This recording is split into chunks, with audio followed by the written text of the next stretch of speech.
리스펙트 R. 알톡쇼 첫 번째 주제, 이상 어디까지 날 수 있을까? 시작하겠습니다.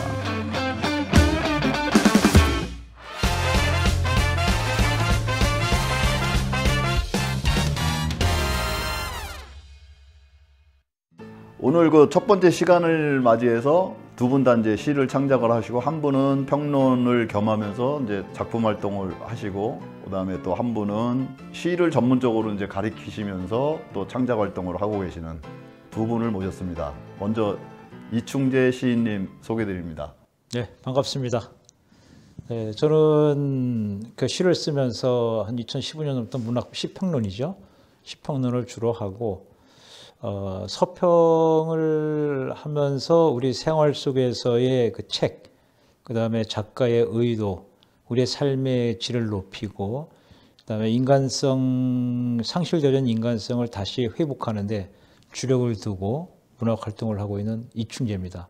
또 이렇게 좋은 리스펙트 R 토크쇼에 또 초대받아서 매우 기쁘고 감사합니다. 반갑습니다. 네, 반갑습니다. 네네. 다음 이상미 선생님 자기소개 한번 부탁드리겠습니다. 안녕하세요. 이상미입니다. 저는 시를 쓰면서 또 시창작을 지도하고 있는 이상미입니다.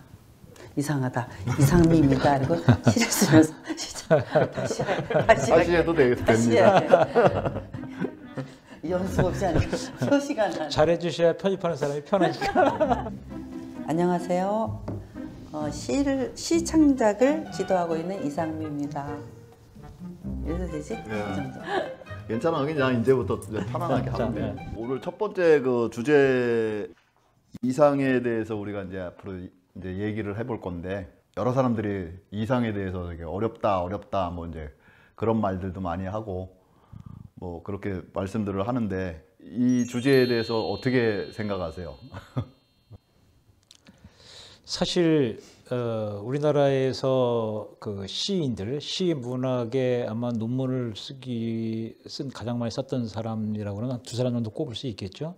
김혜경인 이상하고 그다음에 그 김수영을 뽑을 수 있는데, 요즘에 갈수록 좀 더 진정성 부분에서는 그 이상 부분에 더 시간을 많이 할애하고 이제 궁금점을 갖고 깊이 있게 연구하는 그런 대상이 아마 이상 시인으로 알고 있는데, 사실 이상 시인은 또 전문 진짜 자기가 전공한 사람들 중에서도 이상에 접근하기를 굉장히 어려워하고 부담스러워 하는데, 아마 우리 이 시간은 그럼 이상이 뭐냐?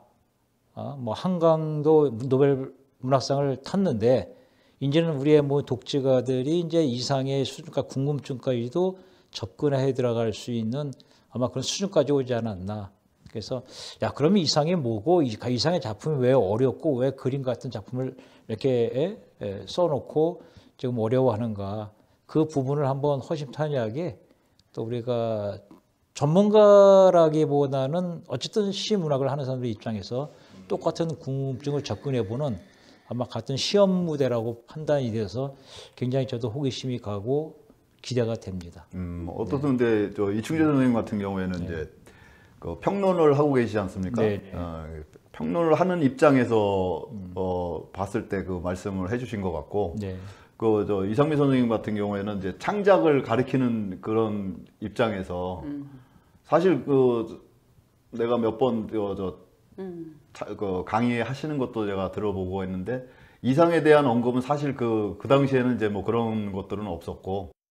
그렇죠. 저는 이제 그 평생교육원에서 창작을 지도하다 보니까 이론보다는 실기 위주의 수업을 하기 때문에 잠깐 뭐 김소월 정도 시인 정도까지는 예를 들어도 뭐 이상까지 깊이 들어갈 일은 사실은 실기 수업은 흔치 않기 때문에 그렇고요.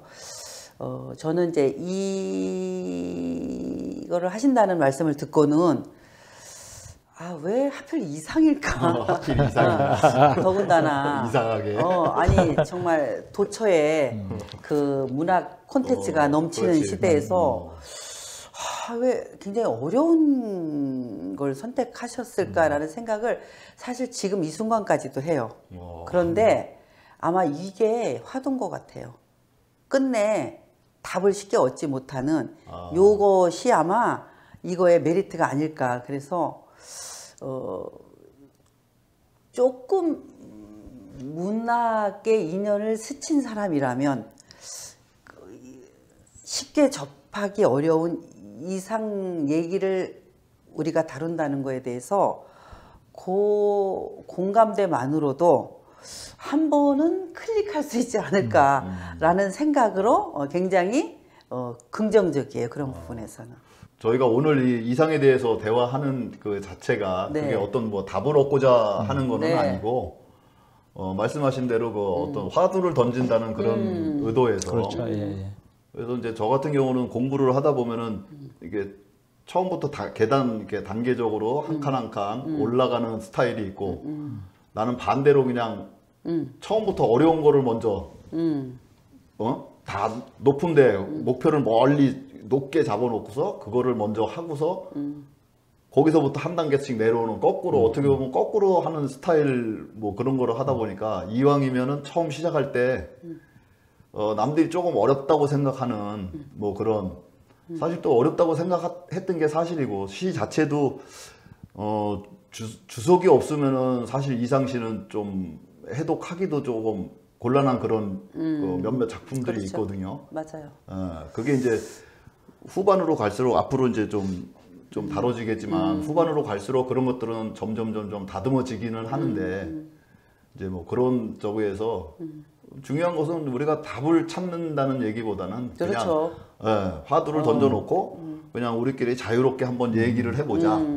뭐 그런 취지에서 이상을 이제 선택을 그렇지. 해본 거예요. 그건 뭐 지금 그 말씀하신 부분들이 사실은 우리가 어려운 거 쉬운 거의 차원이 아니라 방법이죠. 연역적인 방법에서 접근하느냐 귀납적인 그렇죠. 방법에서 접근하느냐는 방향을 내가 어디서 앞에서 들어갈 거냐 뒤에서 들어갈 거냐 아니면 옆구리를 찔러 들어갈 거냐라고 하는 그런 연구하는 사람의 관심사거든요. 근데 이제 요즘에 딱 지금 그 시창작의 끝에가 뭐냐면은 서정시부터 시작해서 이제 포스트 모던까지 왔잖아요. 이제 여기서 끝났단 말이죠.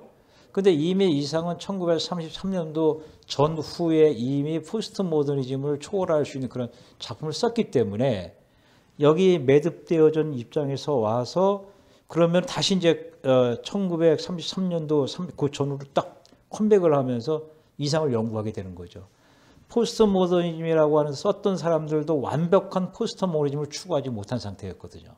그런데 그렇죠. 모더니즘의 시작점이라고 볼 수가 그렇죠. 있었죠. 그런데 그 맥락에서도 이상은 박인환과 같지 않게 뭔가 다른 쪽으로 점프를 했단 말이죠. 그 참고로 이제 그 당시에 같이 활동을 했던 작가는 박인환은 이제 훨씬 후대의 사람이고 정지용 같은 경우가 있겠죠. 정지용 같은 그렇죠. 경우에는 모더니스트지만 어떻든 우리나라 그 서정시의 또 뭐 그런 점프라는 하나의 그 매개한 역할을 정지용이 했으니까 그래서 그런 부분에서 이상이라고 하는 부분들 뭐 대부분이 좀 공부 좀 했다고 하는 사람들은 이상에 대한 소설이나 이런 책은 한 권씩은 다 갖고 있을 거라고요.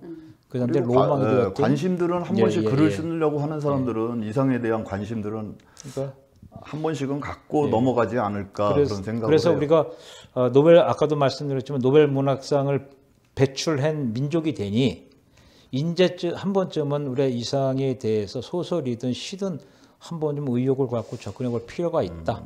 그것이 정확한 답을 우리가 찾아내지 못한다 할지라도 그 정도의 토크할 수 있는 수준까지 올라가야 되지 않겠느냐. 한강 작가가 이제 그 학교 다닐 때 연세대학교 다닐 때 그 논문이 석사 논문인가가 아마 그 저 이상에 대한 그 연구를 한 것 같더라고요. 그 내가 그 찾아보다가 결국 이제 못 찾고 중앙도서관에는 그 자료가 없더라고요. 관심 있으신 분들은 연세대학교 뭐 도서관에는 아마 그 자료가 보관되어 있지 않을까 뭐 그런 생각을 하고 뭐 이상에 대해서 그러면 이제 본격적으로 한번 그 이상의 그 어린 시절부터 한번 더듬어 볼까요? 예. 무슨 개수작이냐, 뭐 미친 놈의 잠꼬대냐. 그 시를 보고 그랬다고? 자기 혼자 쓰고 있어요. 공상과 상상과 땡땡땡 치는데 12번이 한 개란 말이야. 어딘가 일탈을 꿈꾸던가 어딘가 그 그렇지. 이상을 벗어나야 벗어나든가 되는, 그죠? 벗어나고자 하는. 예.